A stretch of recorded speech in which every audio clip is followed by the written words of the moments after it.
सच में खुदावन का वचन बहुत ही पवित्र है और इस पवित्र वचन को खुदा ने हमें और आपको समझने की और उसको सुनने की सामर्थ्य दी। इसके लिए हम खुदा को धन्यवाद दें। आमीन आमीन। तो आइए हम सब मिलकर खुदा की स्तुति और महिमा में चलेंगे। इससे पहले कि हम उसकी स्तुति और महिमा में चलें, मेरा निवेदन है कि कोई जना एक जना प्रार्थना में अगुवाई करे और फिर हम प्रभु के वचन में चलेंगे। हमारा निवेदन है हमारे भाई से वो प्रार्थना में अगुवाई करें। Praise the Lord. धन्यवाद धन्यवाद खुदा, हम इस भवन में आए हैं। हम आशीष मांगते हैं खुदा, आपके वचन सुनने के लिए, आपके हर एक जन के लिए आशीष प्रदान कीजिए, ताकि हम लोग आपके वचन को ध्यानपूर्वक कान लगाकर हम सुन सके। हम यही दुआ करते हैं प्रभु, जो भी आए आज जो फेसबुक में जो सुन रहे हैं उनको भी आशीष प्रदान कीजिए, ताकि वे ध्यान से ये आपके वचन को सुन सके और ग्रहण कर सके। यही हम दुआ करते हैं हमारे प्रभु यीशु के नाम पर। आमीन आमीन आमीन। Praise the Lord. आइए हम किताब से गाना गाएंगे, मुक्ति दिलाए यीशु नाम, और गीत संख्या है 23 और हम सब मिल के गाएंगे।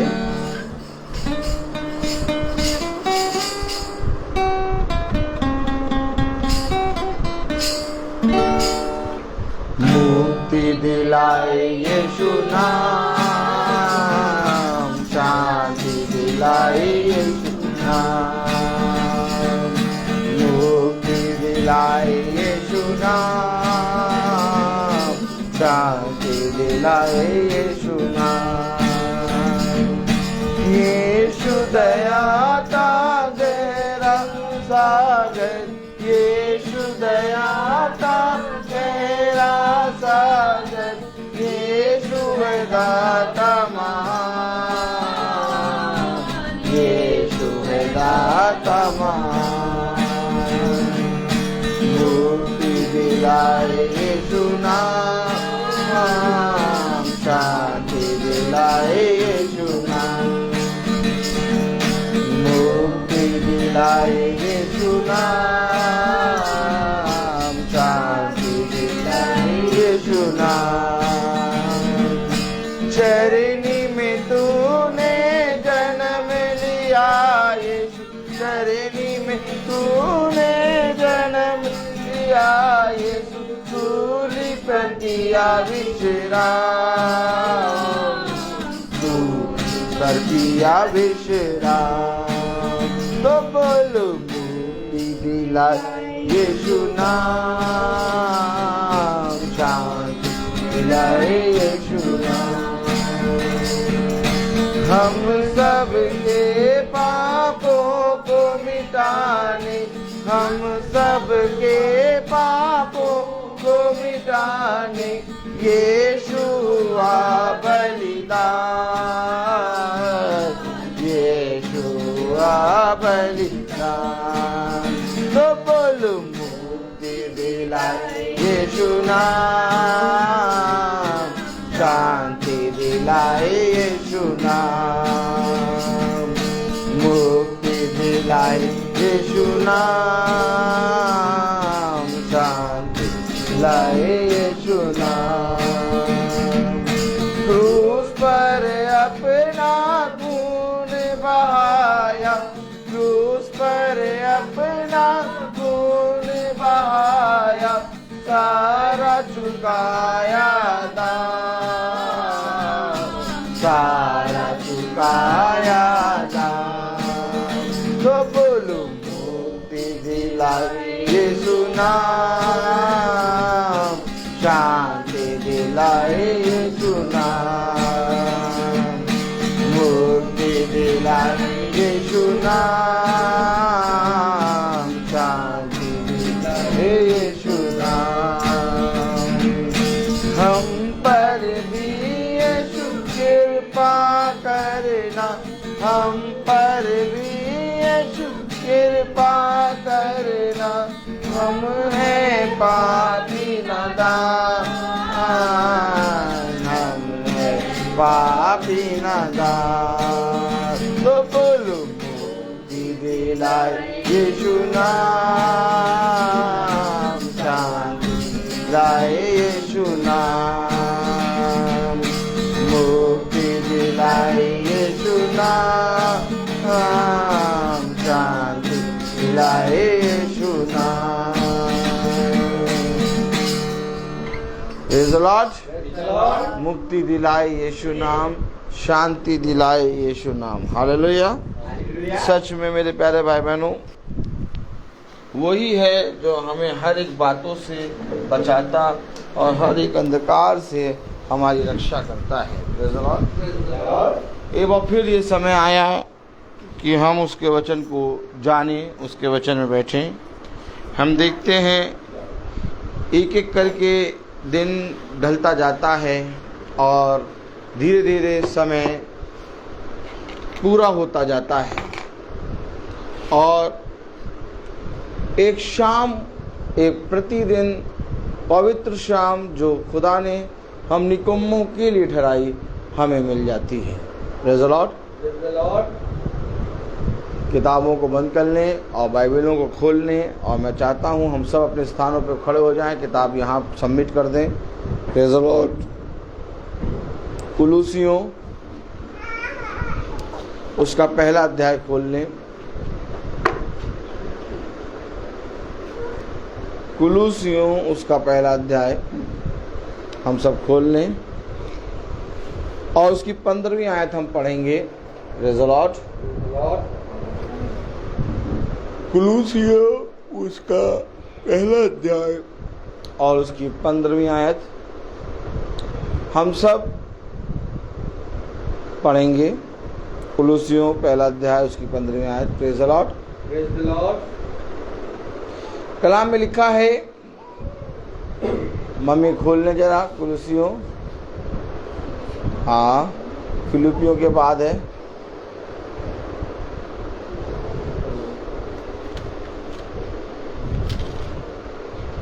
कुरिन्थियों के बाद है। कुलूसियों उसका पहला अध्याय उसकी 15वीं आयत। Praise the Lord. फिलिपियों के बाद है, कुरिन्थियों के बाद है।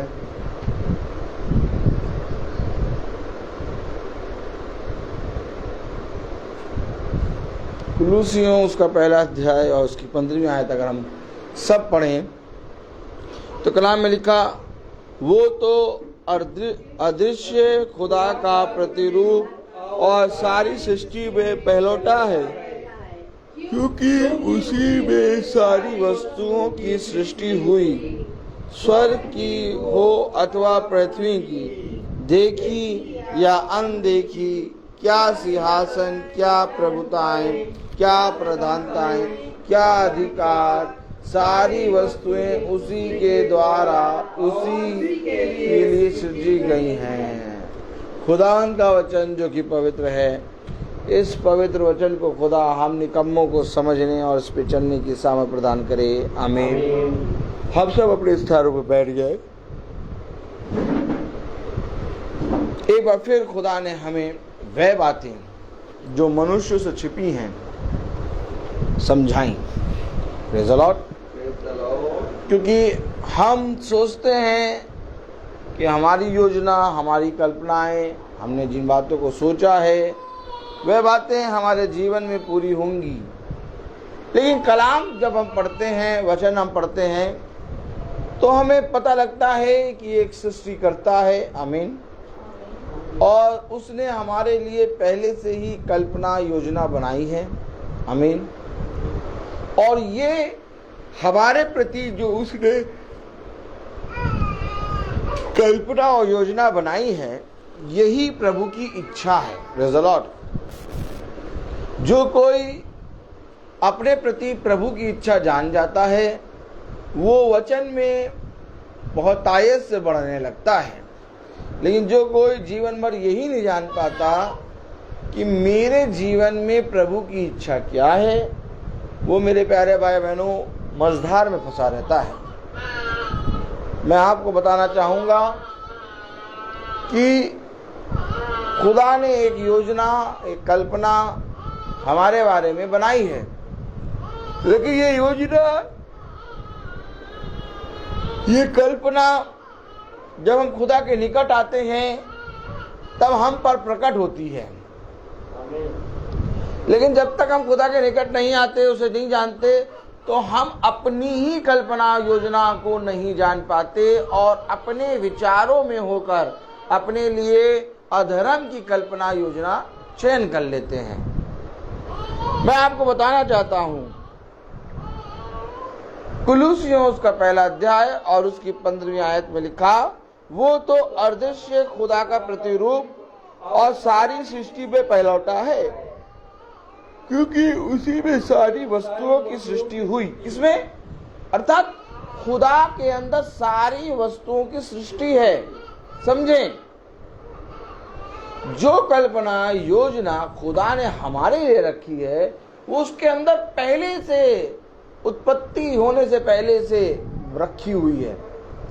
सोचिए, कोई जना आपकी आस लगाता है, आपके बारे में अच्छा सोचता है 10 दिन पहले, 20 दिन पहले, 1 महीने पहले, 1 साल पहले, याजक की तरफ देखें, लेकिन खुदा ने हमारे लिए अच्छा और अच्छी योजनाएं सोच रखी हैं कई वर्षों पहले, यानी उत्पत्ति से पहले ही उसके अंदर सारी सृष्टि रखी हुई है। आमीन। अब उसकी योजना को जो हमारे लिए उसने रखी है, कलाम बताता, उसने तेरे लिए जो योजना बनाई है वो बुराई की नहीं बल्कि भलाई की है। कुछ समय तुझे कलेश होगा, लेकिन भोर होते होते वो कलेश तुझसे दूर हो जाएगा। आमीन। मैं आपसे फिर कह रहा हूं कि जब हम खुदा के निकट जाते हैं, हम खुदा के वचन को तो जानते हैं, लेकिन उसके वचन को जानने के साथ खुदा ने मेरे जीवन में क्या योजना रखी उसको भी जान जाते हैं।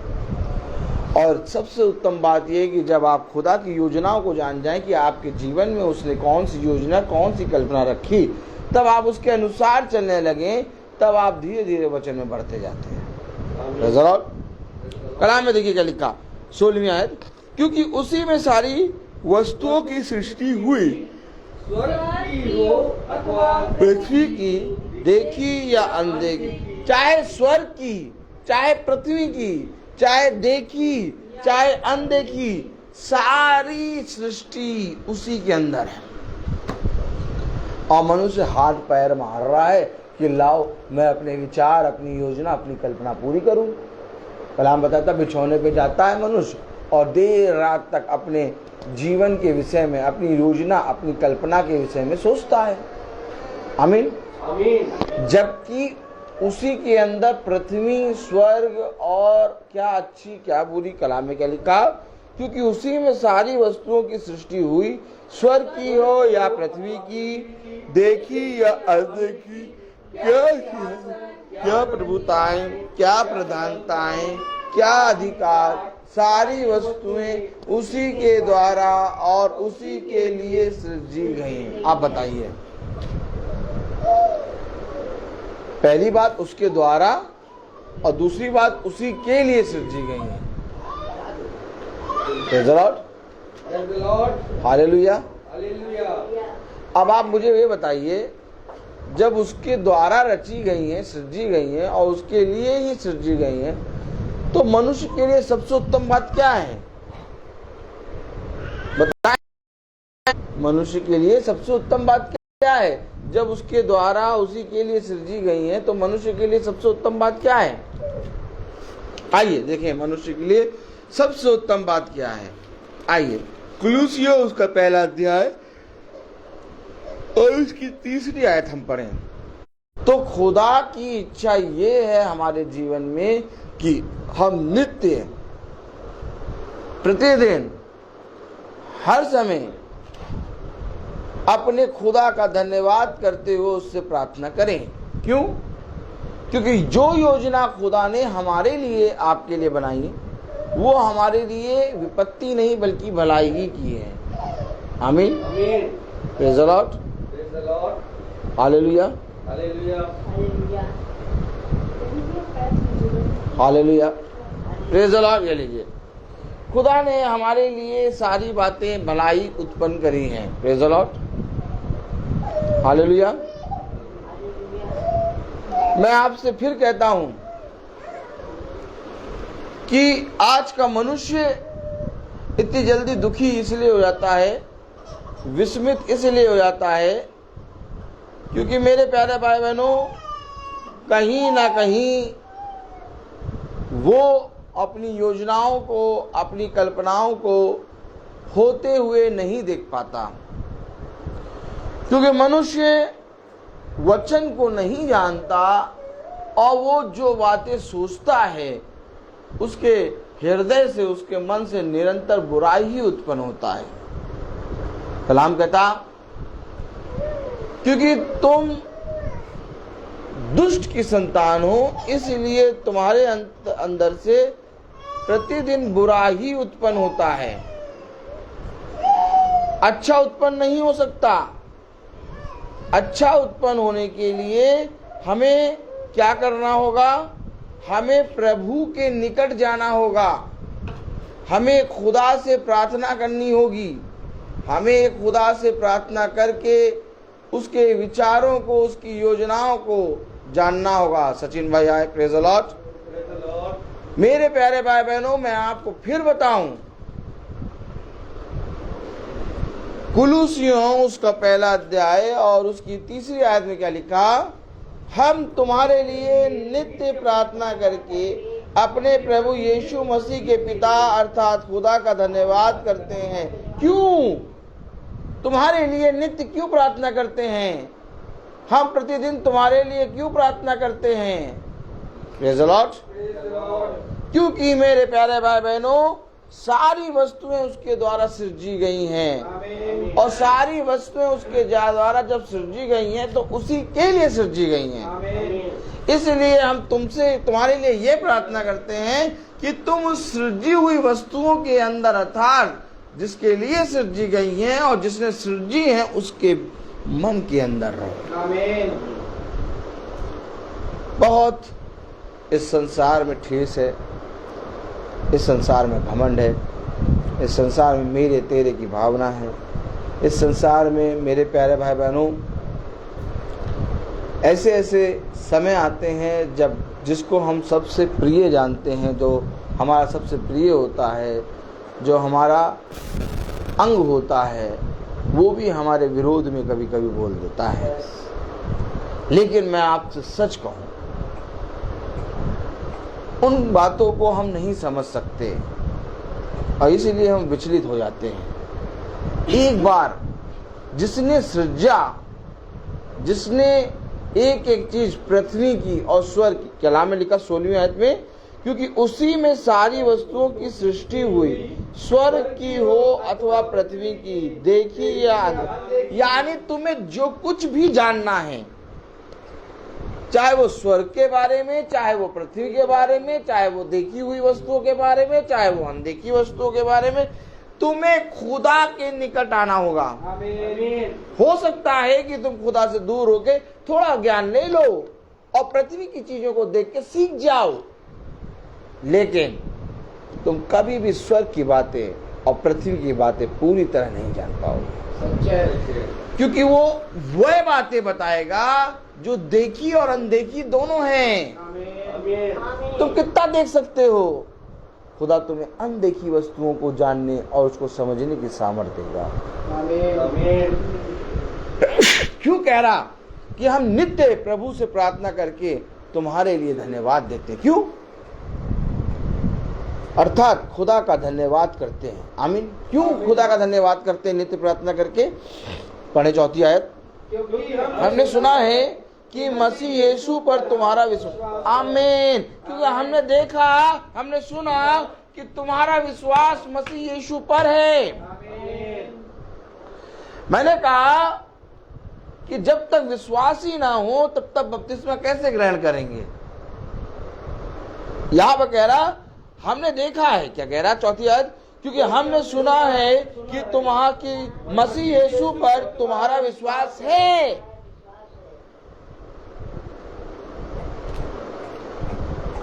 जरा एक में प्रेरित तो खोलें, प्रेरित तो उसका 17वां अध्याय।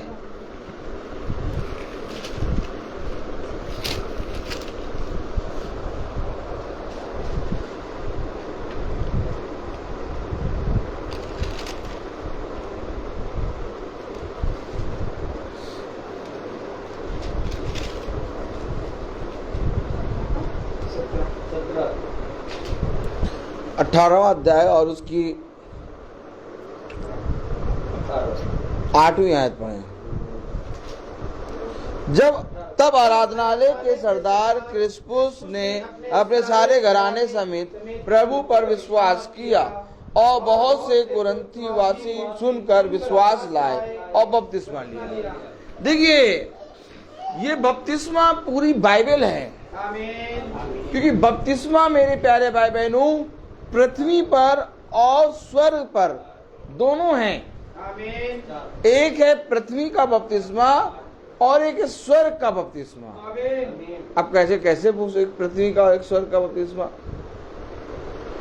पृथ्वी का बपतिस्मा मेरे प्यारे भाई बहनों वो है जब हम शरीर को शुद्ध करते हैं, और स्वर्ग का बपतिस्मा वो है जब हम आत्मा को ग्रहण करते हैं। अर्थात जब तक इस शरीर को बपतिस्मा के द्वारा गाड़ा ना जाए तब तक आत्मा बपतिस्मा के द्वारा जीवित नहीं होगी। कलाम कह रहा, वचन कह रहा, पहला कुलूसियो उसका पहला अध्याय और उसकी 4 आयत, क्योंकि हमने सुना है, आमीन, कि मसीह यीशु पर तुम्हारा विश्वास है और सब पवित्र लोगों से तुम प्रेम रखते हो। आमीन। ये पवित्र लोगों की सभा है, इसमें ज्योति और पवित्र लोगों की सभा बैठी है, और जो कोई पवित्र लोगों से प्रेम रखता है वो विश्वास लाता है, क्योंकि पवित्र कुछ भी नहीं है। जब हम उसके निकट आते हैं तब हम पवित्र बनते हैं। वचन में लिखा खुदा के निकट आओ, बोलो खुदा के निकट आओ। तो खुदा के निकट आओ तो क्योंकि तब खुदा भी तुम्हारे निकट आएगा, तब खुदा भी तुम्हारे निकट आएगा। पवित्र बनो तो क्योंकि तुम्हारा खुदा पवित्र है, क्योंकि तुम्हारा खुदा पवित्र है। तो मेरे प्यारे भाई बहनों पवित्र लोगों की सभा में बैठने के लिए खुदा के निकट आने के लिए विश्वास होना चाहिए। आमीन। जो देखी और अनदेखी वस्तुओं दोनों के बारे में हमें बताता है, आमीन। जो हमें स्वर्ग और पृथ्वी दोनों की बातों को बताता है। आमीन। अब आप बताइए, क्या कोई मनुष्य ये कह सकता है कि मैंने पृथ्वी की सारी बातों को जान लिया? नहीं। जब हम पृथ्वी की सारी बातों को नहीं जान पाते तो हम स्वर्ग की बातों के बारे में कैसे जानेंगे? मैं आपसे फिर कह रहा हूँ, अगर आज आपने स्वर्ग की बातें नहीं जानी तो मेरे प्यारे भाई बहनों आपका स्वर्ग राज में प्रवेश करना कठिन हो जाएगा, क्योंकि पृथ्वी के ऊपर रहते आपको स्वर्ग राज्य के बारे में जानना है। हालेलुया। आप स्वर्ग राज्य के बारे में तब जान सकते हैं जब आप खुदा के निकट आएंगे। और कह रहा कि वह तो अदृश्य खुदा का प्रतिरूप और सारी सृष्टि में पहलौठा है, क्योंकि उसी में सारी वस्तुओं की सृष्टि हुई, स्वर्ग की हो अथवा पृथ्वी की, देखी अनदेखी, क्या सिंहासन, क्या प्रभुताएं, क्या प्रधानताएं, सारी चीजों की सृष्टि उसके अंदर है और सब सृष्टि उसके लिए है। आमीन। तो कलाम में पढ़ें 4 आयत, क्योंकि हमने सुना है कि मसीह यीशु पर तुम्हारा विश्वास है और सब पवित्र लोगों से तुम प्रेम रखते हो, उस आशा की हुई वस्तु के कारण जो तुम्हारे लिए स्वर्ग में रखी हुई। कहाँ रखी? अरे भैया, खुदा आप कब वचन को समझेंगे? कह रहा तुम्हारे रखी हुई है। कहाँ रखी है? स्वर्ग में। कह रहा देखी अनदेखी, कह रहा स्वर्ग और पृथ्वी सारी बातें उसके अंदर रखी हैं। कह रहा तुम्हारे लिए रखी है। क्या रखी है? पढ़े जरा।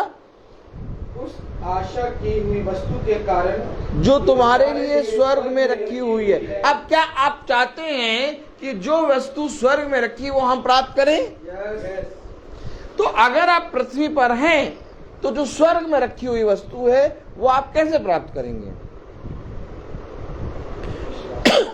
बस यहीं पर खुदा निकोदेमुस से कह रहा है कि तू स्वर्ग राज्य को देख भी ना पाएगा। अर्थात स्वर्ग राज्य को देख क्यों नहीं पाएगा? जो वहां पर रखी हुई वस्तु है तेरे लिए, तू उस वस्तु को देख भी ना पाएगा। क्यों? क्योंकि उस वस्तु को देखने के लिए तुझे एक नया जन्म लेना होगा। आमीन। जिस तरह एक मनुष्य पृथ्वी पर जन्म लेता है और वो पृथ्वी पे जन्म लेके पृथ्वी की बातों को देखता है, आमीन। वैसे ही जब मनुष्य खुदा में, आत्मा में, स्वर्ग में जन्म लेता है तब वो स्वर्ग की वस्तुओं को देखता है। आपको मालूम है कलाम में लिखा है 5वीं आयत, उस आशा की हुई वस्तु के कारण जो तुम्हारे लिए स्वर्ग में रखी हुई, यानी कि जो बाप दादा हैं, जो अभिषिक्त हैं, जो भविष्यवक्ता हैं, इन्होंने वो वस्तु जो स्वर्ग में रखी थी देख लिया था।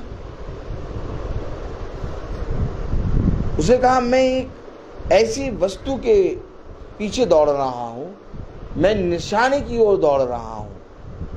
अर्थात पौलुस ने वो वस्तु जो स्वर्ग में रखी है वो देखा, स्तिफनुस ने वो वस्तु जो स्वर्ग में रखी है उसे देखा, आमीन। पतरस ने वो वस्तु जो स्वर्ग में रखी है देखा। आमीन। क्योंकि जब आप वो वस्तु देख लेते हैं जो स्वर्ग में रखी है, आपका मन पृथ्वी पर से उठ जाता है। आमीन। तब कलाम कहता है पृथ्वी की बातों पे मन न लगा बल्कि स्वर्ग की वस्तुओं पे मन लगा। जब तक देखी नहीं तो मन कैसे लगाए? सच है। स्वर्ग में एक ऐसी वस्तु हमारे लिए रखी है आमीन। जो हमारे खुदा ने हमारे लिए आशा रखी है। आमीन। मैं आपसे फिर कह रहा हूं, ये वचन को खोल के पढ़ना या मीटिंग प्रार्थना सभाओं में बैठना, ये छोटी मोटी बात ना समझिए। आज हम धीरे धीरे वो बातें देख रहे हैं जो स्वर्ग में रखी हैं। सच है। आज मनुष्य पृथ्वी पर रह के पृथ्वी की बातें देख के परेशान हो रहा है, बिलक रहा है, रो रहा है, अपने ही भाई बंधु के विरोध में पाप कर रहा है। आखिर बुरा किसके लिए कर रहा है? अपने ही भाई, अपने ही पति, अपनी ही पत्नी, अपने ही बच्चों के लिए। क्यों? क्योंकि उन्होंने स्वर्ग में रखी हुई आशा की हुई वस्तु को नहीं देखा।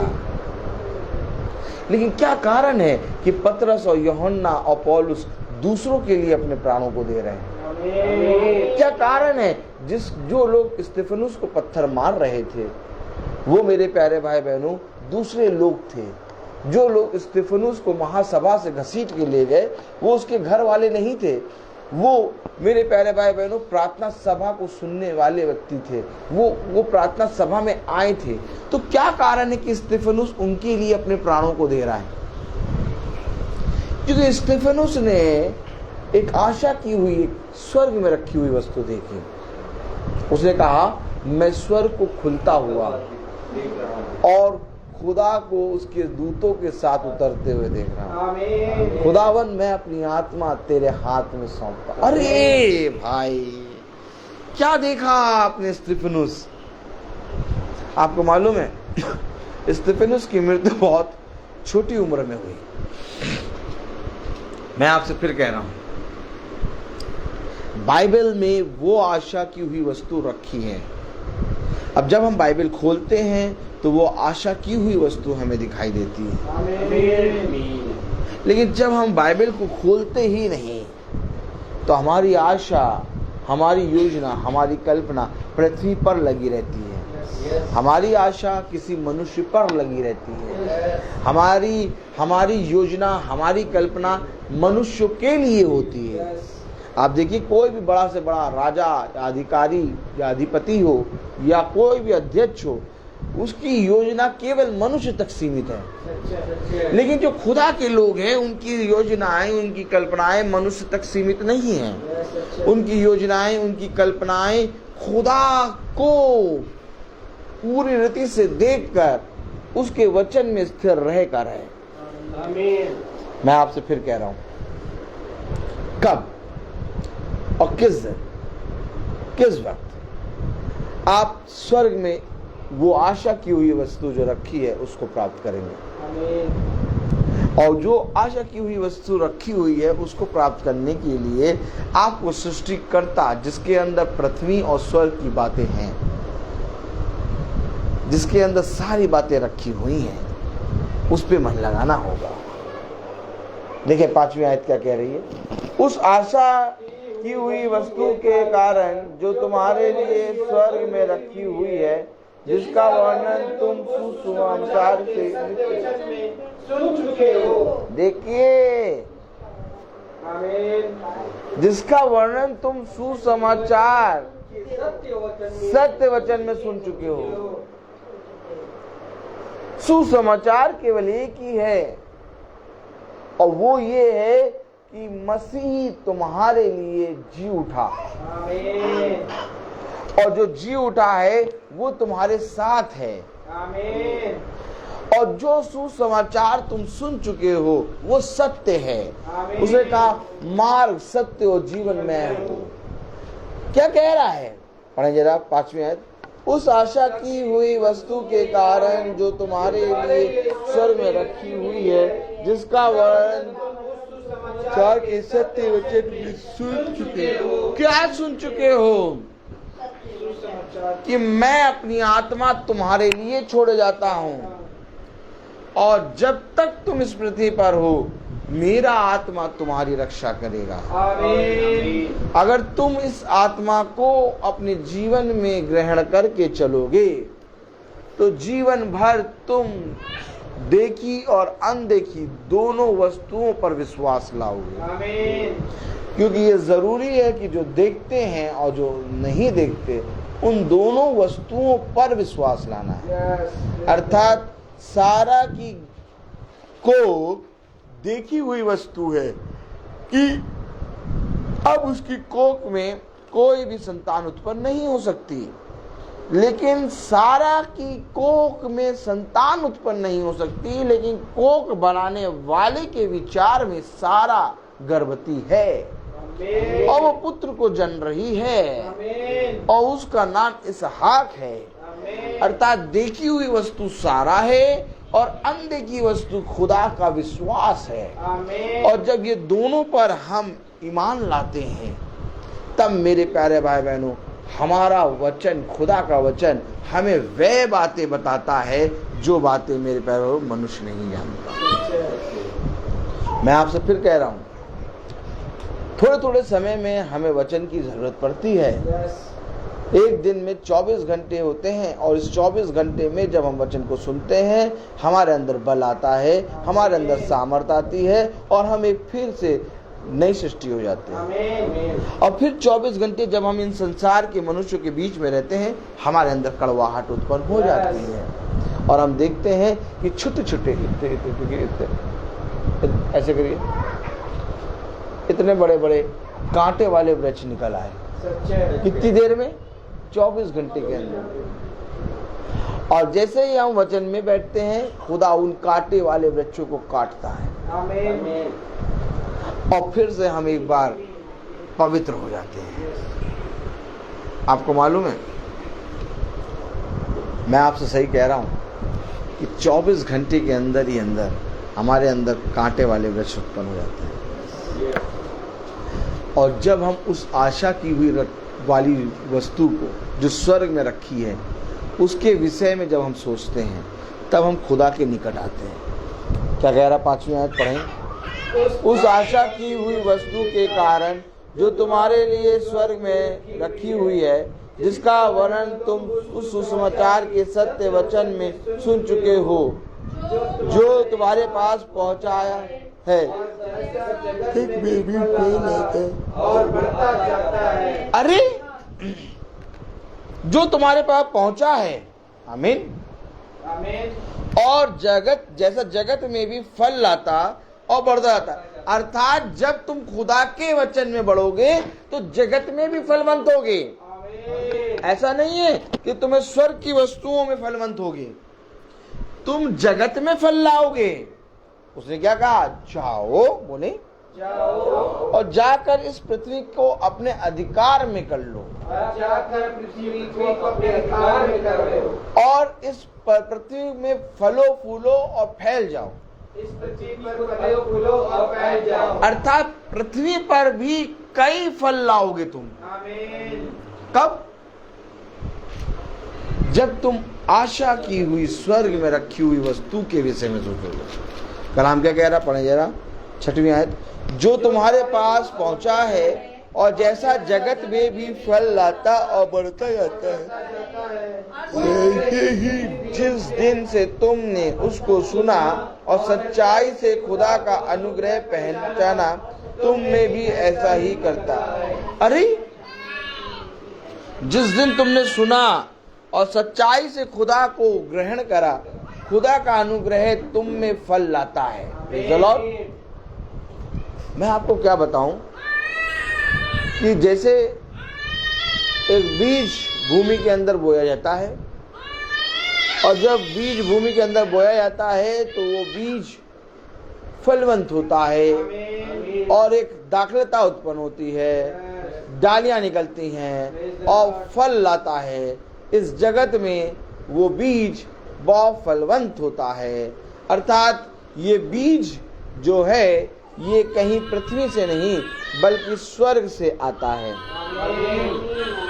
मैं आपको सच कह रहा हूं, बीज स्वर्ग से आता है, और जब बीज स्वर्ग से आता है तो इस स्वर्ग की वस्तु को जब हम ग्रहण करते हैं, तब मेरे प्यारे भाई बहनों, इस पृथ्वी पर हम फूलते और फलते हैं। Praise the Lord।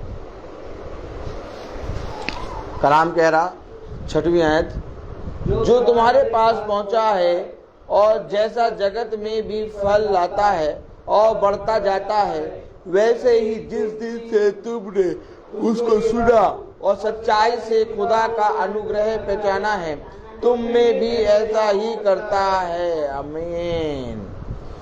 उसी की शिक्षा तुमने हमारे प्रिय सहकर्मी इपफ्रांस से पाई, जो हमारे लिए मसीह का विश्वास योग्य सेवक है। उसी ने तुम्हारे प्रेम को जो आत्मा में हम पर प्रकट किया। इसलिए जिस दिन से यह सुना है, हम भी तुम्हारे लिए यह प्रार्थना और विनती करना नहीं छोड़ते कि तुम सारे आत्मिक ज्ञान और समझ सहित खुदा की इच्छा की पहचान में परिपूर्ण हो जाओ। मैं क्या कह रहा हूं? कह रहा अपनी इच्छा नहीं, खुदा की इच्छा और ज्ञान में परिपूर्ण हो जाओ। आमीन। आमीन। मैं आपसे क्या कह रहा हूं? क्योंकि स्वर्ग में जो अनदेखी वस्तु रखी है वो खुदा की इच्छा है। आमीन। उसने कहा, मेरी कल्पना, मेरी योजना तुम्हारे लिए विपत्ति नहीं बल्कि भलाई है। आमीन। आज मनुष्य को लगता है मेरे जीवन में इतनी घटी है, आज मनुष्य को लगता है मेरे जीवन में कुछ नहीं है, आज मनुष्य को लगता है कि ये मेरे ही साथ क्यों हो रहा है। एक बार जरा खुदा के निकट आओ और उससे पूछो कि खुदा मेरे जीवन में तेरी इच्छा क्या है। खुदा कहता है कि अगर ये तेरे जीवन में ना घट रहा होता तू मेरे निकट ना होता। हो सकता है कि ये बातें, जो बातें तेरे जीवन में हो रही हैं, वो तुझसे दूर होती, लेकिन तू इस संसार और संसार की चीजों में विलुप्त हो जाता। तेरे प्राण ये संसार खा जाता।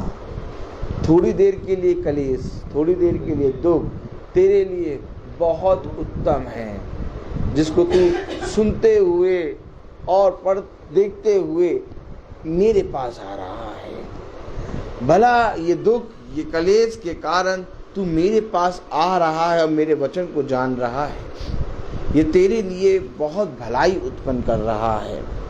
मेरे प्यारे भाई बहनों, मैं आपसे फिर कहता हूं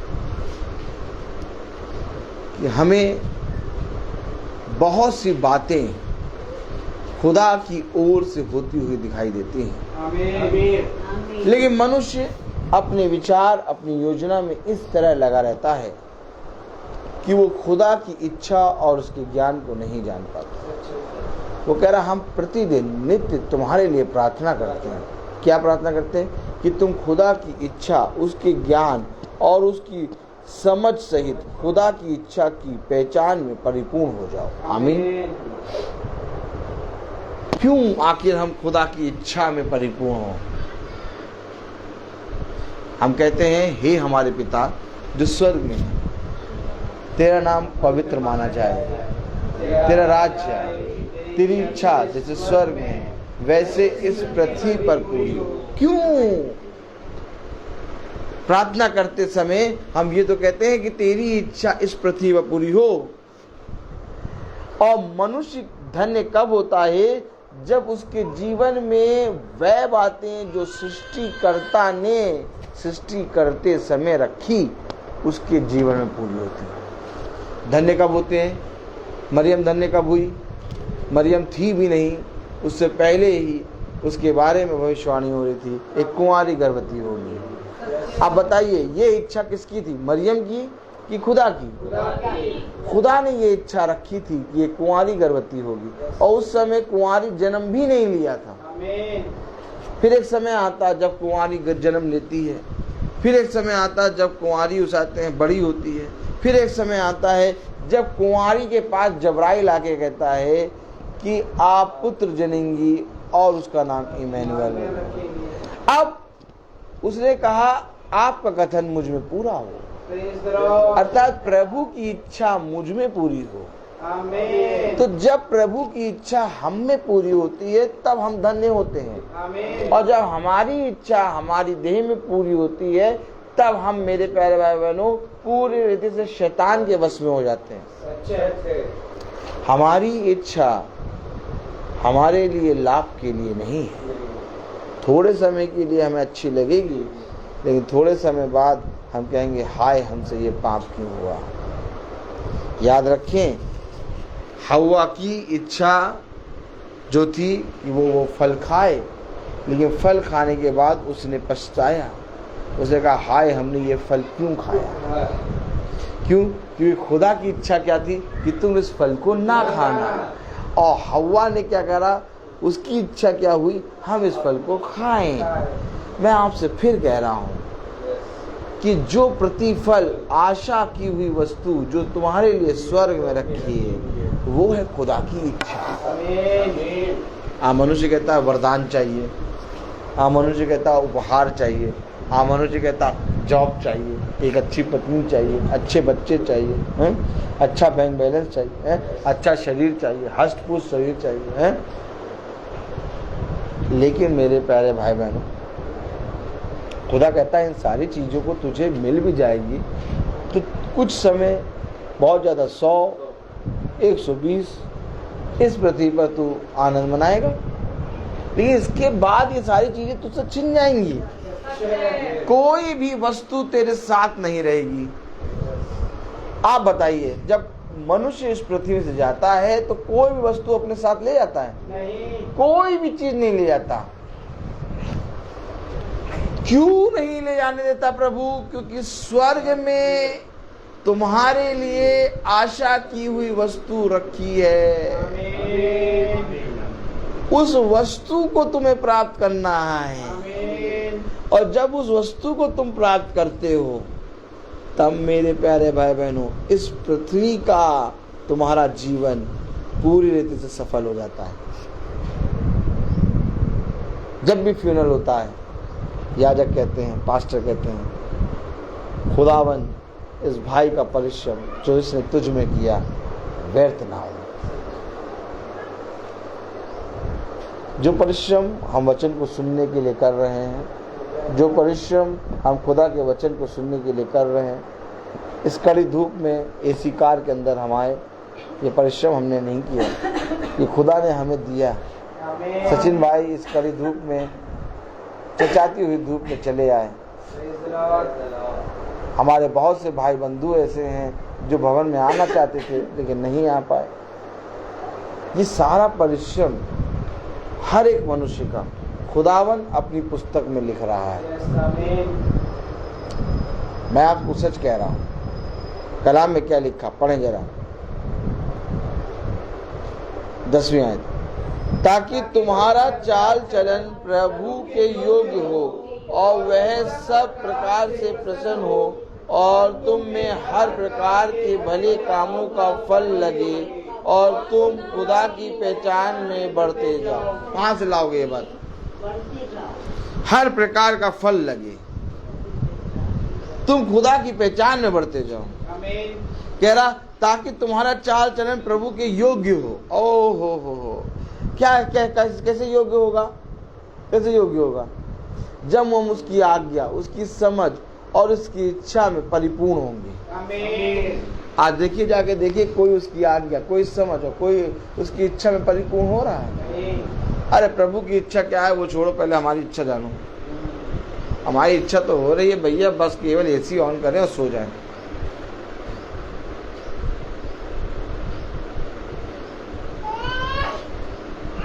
मैं आपसे फिर कह रहा हूं, कब, किस पल आप प्रभु के निकट आएंगे? कह रहा 10वीं आयत में, ताकि तुम्हारा चाल चलन प्रभु के योग्य हो और वह सब प्रकार से प्रसन्न हो और तुम में हर प्रकार के भले कामों का फल लगे और तुम खुदा की पहचान में बढ़ते जाओ। आप चाहते हैं फल लगे? आप चाहते हैं आशा की हुई वस्तु जो स्वर्ग में रखी है आपको मिले? आप चाहते हैं कि प्रभु की पहचान में बढ़ते जाएं? आप चाहते हैं कि आपके जीवन से प्रभु की इच्छा पूरी हो? तो इसके लिए आपको केवल एक काम करना है, प्रभु के सुसमाचार पर विश्वास करना है। इसके वचन में आपको कान लगाना है, इसके वचन में नित्य प्रतिदिन आपको बने रहना है। हो सकता है आपका शरीर थके, हो सकता है आपका मन ना करे, हो सकता है आप बहुत सी तनाव वाली चीज़ों से गुजर रहे हों, हो सकता है कि आपके जीवन में बहुत तायत से अंधकार हो, लेकिन इस अंधकार को ओर दृष्टि ना करके खुदा की ओर दृष्टि करके चलने शुरू करें। मैं आपको सच कहता हूं, आपके जीवन का अंधकार चला जाएगा। आप एक बार खुदा की ओर दृष्टि करके चलना शुरू करें। क्या आपने ये शुरू किया? मनुष्य अपनी उन बातों को पकड़े रहता है, देखो मेरे साथ क्या हो गया, देखो मेरे साथ क्या हो गया, देखो मेरे घर में क्या हो रहा है, देखो मेरे बच्चे मेरी बात नहीं सुन रहे हैं, देखो मेरी पत्नी मेरी बात सुनती नहीं है, देखो मेरे आस पड़ोस के लोग मेरे विरोध में बातें करते हैं। खुदा कह रहा है ये बातें आज और कल और युगानुग होती रहेंगी, लेकिन तेरी दृष्टि मेरे वचन पे युगानुग बनी है। ऐसा कर कि तू मेरी पहचान में बढ़ता जाए। तो क्या खुदा की पहचान यानी कि क्या लोग हमें खुदा के नाम से जानने लगेंगे? एक होती अपनी पहचान और एक होती खुदा की पहचान। तो खुदा की पहचान किससे होती है? खुदा की पहचान लोग क्रॉस बनाते हैं उससे होती है। लोग खुदा की पहचान चर्च को देखते ही सारे होती है, यही चर्च है। खुदा की पहचान कैसी होती है? खुदा की पहचान बहुत से लोग मूर्ति बना के रखे हैं, लोग कहते हैं ये है। लेकिन खुदा की पहचान ना चर्च से, ना मूर्ति से, ना क्रॉस बनाने से होती है। खुदा की पहचान होती है जब तुम उसमें बढ़ते हो, जब तुम्हारे जीवन से लोग खुदा को देखें। आपको मालूम है, जब आप खुदा की इच्छा पूरी करते हैं, आपके भीतर, आपके अंदर खुदा उपस्थित होने लगता है। और एक दिन ऐसा होता है कि आप स्वर्ग की वस्तुओं को पकड़ने लगते हैं। बहुत तेरे लोग प्रार्थना करते हैं, बहुत तेरे लोग बाइबल पढ़ते हैं और बहुत तेरे लोग भविष्यवाणी करते हैं। मैं आपसे फिर कह रहा हूँ, बहुत तेरे लोग दुष्ट आत्माओं को निकालते हैं और बहुत तेरे लोग रोगियों को चंगा करते हैं। लेकिन आप मुझे बताइए, क्या रोगी को, जो जिन रोगियों को वो चंगा कर रहे हैं, क्या वे कभी मरेंगे नहीं? क्या वे कभी, उनके अंदर रोग नहीं आएगा? एक बार चंगा हो गया लेकिन फिर उसके अंदर रोग आएगा, क्योंकि ये शरीर दुर्बल है।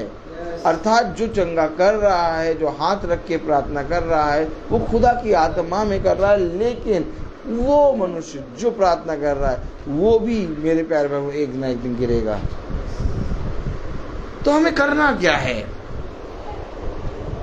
बहुत तेरे लोग उस चंगा करने वाले मनुष्य को खुदा समझ लेते हैं, बहुत तेरे लोग उस दुष्ट आत्मा निकालने वाले मनुष्य को खुदा समझ लेते हैं। बहुत तेरे लोग भविष्यवाणी करने वाले लोगों को खुदा समझ लेते हैं, लेकिन खुदा की पहचान है वो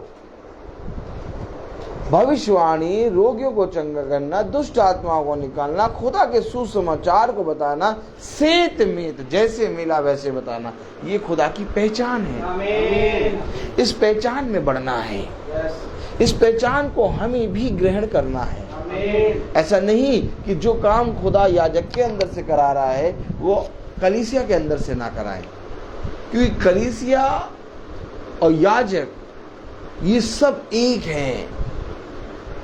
मैं आपसे फिर कह रहा हूं, जब पतरस बंदी गृह में बंद है तो कलीसिया लौ लगा के प्रार्थना कर रही है, और कलीसिया की प्रार्थना के द्वारा खुदा के स्वर्गदूतों ने बंदी गृह के द्वारों को खोला, और पतरस उनके द्वार पे आके खटखटा रहा है। आमीन। इसीलिए कलीसिया और प्रभु का वचन, ये दोनों आपस में एक अंग हैं। Praise the Lord। इनको कोई मनुष्य अलग ना करे। कहाँ लिखा, आइए देखें। Praise the Lord.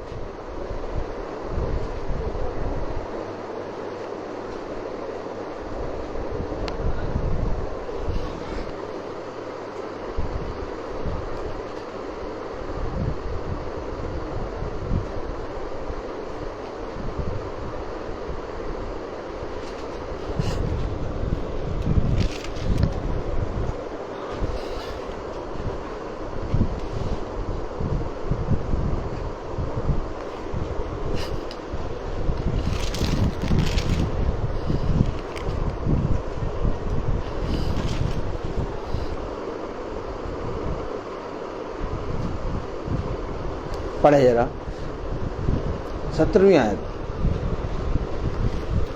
17वीं आयत पढ़ें।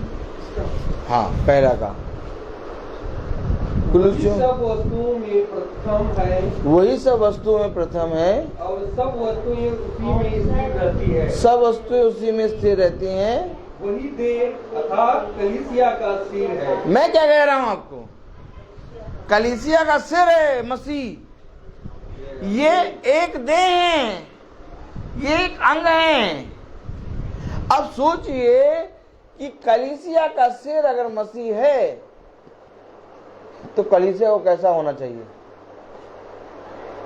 आप बताइए। आप बहुत तेरी कलीसियाएं बनी है, कोई झूठ बोल रहा, कोई बुराई कर रहा, कोई घूस खा रहा, कोई मसीह के घर को अब डाकों को खो बना दिया। लेकिन बाइबल तो बता रही कलीसिया मसीह की देह है और मसीह उसका सर है। पढ़े जरा, वही सब वस्तुओं में प्रथम है और सब वस्तुएं उसी में स्थिर रहती हैं, वही देह अर्थात कलीसिया का सिर है। अरे अगर ये सर कलीसिया के ऊपर रखा जाए और कलीसिया बदसूरत हो, कलीसिया झूठी हो, तो क्या प्रभु का सर उसके ऊपर आएगा? कलीसिया को कैसा होना चाहिए? पवित्र। कलीसिया को कैसा होना चाहिए? प्रभु की इच्छा पूरी करने वाला। उसकी पहचान कैसे होगी? जब हमारी ये देह में खुदा की इच्छा पूरी होगी, तब उसका मसीह का सर हमारी इस देह में लगेगा। कलीसिया मसीह की देह है। कब इन बातों को जानेंगे? आज लोगों ने कलीसिया बनाना तो शुरू कर दिया, आज लोगों ने अपनी कलीसियाओं के नाम रखने तो शुरू कर दिए, आज लोगों ने अपनी कलीसिया के परिवारों को गिनती करना तो शुरू कर दिया, आज लोगों ने अपनी कलीसिया के परिवारों के हिसाब से बंद और मक्खन और अंडा बांटना तो शुरू कर दिया। लेकिन मैं आपसे कहूँ, क्या कलीसिया जो मसीह की देह है, क्या उस हृदय से कलीसिया बनी? ऐसी कलीसिया कहाँ से लाओगे? इसलिए वो कह रहा, मैं नित्य आपके लिए प्रार्थना करता हूँ। क्यों? कि तुम प्रभु के विश्वास में बढ़ते जाओ, उसको धन्यवाद दो। मैं नित्य तुम्हारे लिए प्रार्थना करता हूँ कि तुम उसकी समझ, उसके ज्ञान और उसकी पहचान में और उसके वचन में, उसकी इच्छा में परिपूर्ण होते जाओ। क्यों आखिर ये कह रहा है? क्योंकि तुम्हें एक पवित्र कलीसिया बननी है। आमीन। कलीसिया 100 और 1000 को भी कहते हैं, और कलीसिया एक मनुष्य को भी कहते हैं। आमीन। एक मनुष्य के अंदर भी कलीसिया है, और एक मनुष्य के अंदर से हजारों लोग जब विश्वास करके आते हैं तो वो भी कलीसिया है। Praise the Lord। इसलिए ये ना सोचें कि मेरे आसपास कलीसियाएं झूठी हैं, इसलिए मैं भी झूठा हूं। खुदा कहता तू पवित्र बन जा, मैं तेरे अंदर अपनी कलीसिया बनाऊंगा। आमीन। कैसे? जब हम पवित्र बनेंगे, जब हम प्रभु की इच्छा पे चलेंगे। हम ये क्यों देखते हैं कि सारी तरफ झूठी कलीसिया है, अरे तब सभी झूठ बोले तो हम भी झूठ बोले? नहीं, अपने आप को पवित्र कर। आमीन। प्रभु कहता तू मेरे लिए एक कलीसिया है, आमीन। और तेरे अंदर से मैं जाति जाति लेके लोगों को खींच लाऊंगा। अर्थात एक जना प्रभु ने पकड़ा, अर्थात अब्राहम, और कहा अब इस अब्राहम को जाति जाति के लोग आकर इस अब्राहम पे विश्वास लाएंगे, आमीन। और जब इस पर विश्वास लाएंगे तो वो मेरी कलीसिया बनेंगे। आमीन। मैं आपसे फिर कह रहा हूँ, खुदा ने कहा जाति जाति के हर कुल के लोग तेरे पास आएंगे। क्यों अब्राहम को खुदा ने क्यों चुना? क्यों मूसा को प्रभु ने चुना? उस 20 लाख को निकालने के लिए। कलीसिया के लिए पहले एक का चयन होता है, और वो अगर पवित्र चलता रहता है तो उसके पीछे एक बहुत बड़ी कलीसिया भीड़ प्रभु तैयार करता है। तुम तैयार करोगे 100, 400, 500, 1000, 3000, 5000, लेकिन जिस कलीसिया को प्रभु तैयार करता है वो करोड़ों की होती है। आमीन। आमीन। मैं आपसे फिर कह रहा हूं, एक बार अपनी देह को इस रीति से पवित्र करो कि खुदा का सिर तुम्हारी देह पे रखा। आमीन। अब आप बताइए, आप इस देह से कैसा बर्ताव करेंगे? पहले एक बार पढ़ लीजिए। वही सब वस्तुओं में प्रथम है, और सब वस्तुएं उसी में स्थिर रहती है। वही देह अर्थात कलीसिया का सिर है, वही आदि है, और बढ़े हुए में से जी उठने वालों में पहलौठा, कि सब बातों में वही प्रधान है। अब बताइए, वही प्रधान है, वही सृष्टि है, वही सृष्टि उसकी के लिए है, और वही कलीसिया का सिर है। अब आपकी देह कैसी होनी चाहिए? अब मैं ये नहीं कहूँगा भैया पवित्र बनो, मैं ये नहीं कहूँगा भैया बुराई ना करा करो। अब आप खुद बताइए, जब आपकी देह पर खुदा का सर लगे, आपकी देह कैसी होनी चाहिए? पवित्र। घमंड नहीं। तेरा मेरा, नहीं। बुराई, नहीं। व्यभिचार, नहीं। लुचपन, नहीं। लीला कीड़ा, नहीं। मूर्ति पूजक, नहीं। हर चीज में पृथ्वी से दूर, और स्वर्ग की वस्तु जो रखी हुई है, आशा की हुई वस्तु, उसकी ओर कान लगा के चलना। आमीन। हर चीज का एक समय होता है। मैं बोलता बहुत हूँ। आइए हम मती खोलेंगे, मती उसका 6वां अध्याय।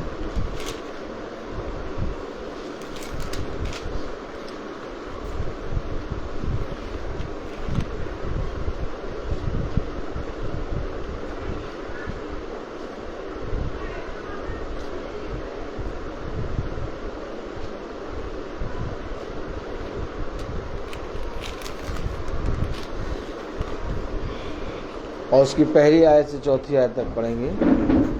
हम सब अपने स्थानों पर खड़े हो जाएं। सावधान रहो, तुम मनुष्य को दिखाने के लिए अपने धर्म के काम ना करो, नहीं तो अपने ईश्वर के पिता से कुछ भी फल ना पाओगे। इसलिए जब तू दान करे तो अपने आगे तुरही ना बजवा, जैसे कपटी सभाओं और गलियों में करते हैं, ताकि लोग उनकी बड़ाई करें। मैं तुमसे सच कहता हूँ कि वह अपना प्रतिफल पा चुके। परंतु जब तू दान करे तो जो तेरा दाहिना हाथ करता है उसे तेरा बायां हाथ ना जानने पाए, ताकि तेरा दान गुप्त रहे, और तब तेरा पिता जो गुप्त में देखता है तुझे प्रतिफल देगा। तन मन और धन उसे दो, अपने यीशु को सब कुछ दो, क्योंकि उसी के द्वारा उद्धार पाना है, जीती आत्मा का दान उसे दो। तन मन और धन उसे दो, अपने यीशु को सब कुछ दो, क्योंकि उसी के द्वारा उद्धार पाना है, जीती आत्मा का दान उसे दो। तन मन और धन उसे दो। Praise the Lord. आइए हम पढ़ेंगे पहला इतिहास उसका 29वां अध्याय और उसकी 17वीं आयत पढ़ें। हे मेरे खुदा, मैं जानता हूँ कि तू मन को जांचता है और सिधाई से प्रसन्न रहता है। मैंने तो यह सब कुछ मन की सिधाई और अपनी इच्छा से दिया है, और अब मैंने आनंद से देखा है कि तेरी प्रजा के लोग जो यहाँ उपस्थित हैं, वे अपनी इच्छा से तेरे लिए भेंट देते हैं। आमीन। मैं अनुग्रह करूँगा मैं कि सचिन भाई आए और प्रार्थना में अगुवाई करें। धन्यवाद धन्यवाद धन्यवाद। जीवन के वाणी हमारे महान उद्धारकर्ता प्रेमी प्रभु यीशु, एक बार फिर इस भवन में हम पूरे हफ्ते जो हम घर पे रहे और वचन को सुना प्रभु, लेकिन ये भवन है जो आपका हमें खींच लाता है यहाँ पर। हे खुदावन यीशु, हम आपका बड़ा धन्यवाद करते हैं कि जो इतनी कड़ी धूप में भी प्रभु हमें खींच लाते हैं। हे प्रभु यीशु, आपका धन्यवाद दो। धन्यवाद देते हैं प्रभु यीशु आज के इस वचन के लिए जो हमने सुना। सच बात है प्रभु, कलीसिया देह है पर सर आपका है प्रभु। हे खुदावन यीशु, हम इस योग्य भी नहीं कि हम आपसे प्रभु, हम सब पापी हैं प्रभु, निकम्मे हैं प्रभु, बार बार पाप में गिरते हैं, लेकिन प्रभु आप हमें क्षमा करते हैं क्योंकि आप प्रेमी प्रभु यीशु हो। हे खुदावन यीशु, हमें पवित्र होने के लिए बना प्रभु, कि हम पवित्र बन जाएं प्रभु, और वो स्वर्ग की जो वस्तु रखी है प्रभु, जो हमारे लिए रखी है प्रभु यीशु, वो हम पा सके प्रभु। हे खुदावन यीशु, हम पृथ्वी की बातों पर नहीं बल्कि स्वर्ग की बातों पर मन लगाने वाले बने। हे खुदावन यीशु, आपकी इच्छा इस पृथ्वी पर भी पूरी हो प्रभु, और हम सबके जीवन में भी पूरी हो। हे खुदावन यीशु, हम आपसे प्रार्थना करते हैं कि जो भी लोग फेसबुक के द्वारा या यूट्यूब में जो लोग देखेंगे प्रभु, इस वचन को सुनने वाले नहीं, समझने वाले नहीं, बल्कि उस पर चलने वाले और दूसरों तक पहुंचाने वाले बने। हे खुदावन यीशु, इन सब बातों को प्रभु आपके सामने रखते हैं और मांगते हैं प्यारे बेटे यीशु के नाम से। हे प्रभु, हम आपको धन्यवाद देते हैं जो भी वस्तु यहाँ पर खाने पीने की जो आपने यहाँ पर दी है प्रभु, जिस खत्तों से दिया है उन खत्तों को भी बढ़ाए प्रभु। प्रभु, हम आपको धन्यवाद देते हैं अपने रोहित सर के लिए प्रभु, जो हमें वचन के द्वारा सही मार्ग पर चलाते हैं, सही मार्ग का दर्शन देते हैं प्रभु, कि हम आपके इस पवित्र वचन को जानकर सही मार्ग पर चल सके। हे प्रभु यीशु, हम प्रार्थना करते हैं जो भाई बहन यहाँ पर आए हैं, हम सबको प्रभु सही सलामत यहाँ तक लाए थे प्रभु, और सही सलामत हमें घर तक पहुँचाएंगे प्रभु, ये हमारा विश्वास है। इसके लिए प्रभु हम आपका धन्यवाद देते हैं। इन सब बातों को प्रभु यीशु के सामने रखते हैं और मांगते हैं प्यारे बेटे यीशु के नाम से, सुन और ग्रहण करे। आमीन। जब जाता है प्रभु चक्कर कराने, उसको चंगाई मिले, शारीरिक आत्मिक रीति से उसको एक नया बल मिले, ताकि वो भी प्रतिदिन की सभा में शारीरिक और आत्मिक दोनों रीति से चलने पाए। इस प्रार्थना को हम आपके प्यारे नाम पवित्र नाम यीशु मसीह के नाम से मांगते हैं, सुनिए ग्रहण कीजिए। आमीन। हे हमारे पिता, तू जो स्वर्ग में है, तेरा नाम पवित्र माना जाए, तेरा राज्य आए, तेरी इच्छा जैसे स्वर्ग में है वैसे पृथ्वी पर भी पूरी हो। हमारा प्रतिदिन का राज हमें दे, और हमारे अपराध में क्षमा कर जैसे हम भी अपने अपराधियों को क्षमा करते हैं, और हमें परीक्षा में न डाल परंतु बुराई से बचा। आमीन। अब हमारे खुदावन यीशु मसीह का फजल, खुदा बाप की मोहब्बत, पाक रूह की रिफाकत और शराकत हम में से हर एक विश्वासी जन के साथ अब से लेकर अनंत काल तक होती रहे। आमीन। धन्यवाद धन्यवाद धन्यवाद, सारे आशीषों के स्रोते धन्यवाद धन्यवाद धन्यवाद धन्यवाद। सारे आशीषों के स्रोते धन्यवाद, सारे आशीषें आती ऊपर से। हालेलुया, धन्यवाद धन्यवाद धन्यवाद, सारे आशीषों के स्रोते धन्यवाद।